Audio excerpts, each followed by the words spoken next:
Obito Uchiwa, l'un des meilleurs antagonistes de tout Naruto. Obito Uchiwa est l'un des personnages les plus complexes de l'univers Naruto.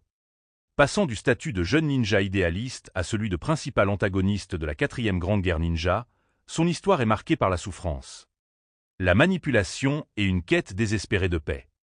Obito était un membre du clan Uchiwa et un camarade de Kakashi Hatake et Rin Nohara dans l'équipe du 4e Hokage, Minato Namikaze.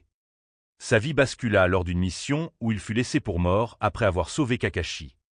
Recueilli et manipulé par Madara Uchiwa, il sombra dans le désespoir après la mort de Rin, événement qui le poussa à rejeter le monde réel. Sous l'identité de Tobi, il devint le chef secret d'Akatsuki et orchestra les événements menant à la 4e guerre ninja.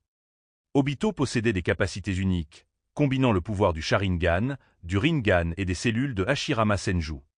Le Kamui.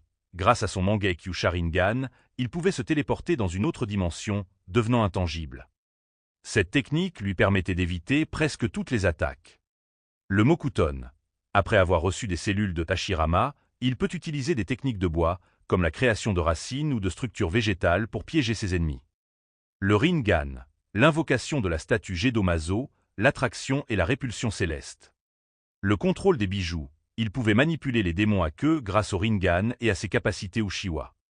L'Izanagi, une technique interdite lui permettant de modifier la réalité au prix de la cécité d'un œil.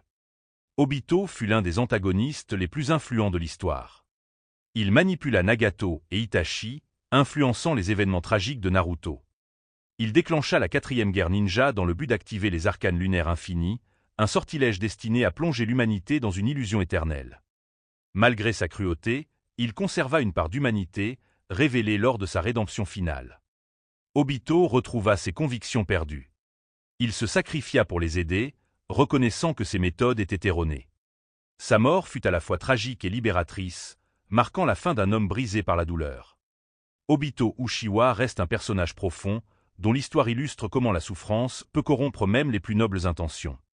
Bien qu'antagoniste, il incarne la tragédie d'un homme qui a perdu espoir en l'humanité avant de retrouver, trop tard, sa lumière.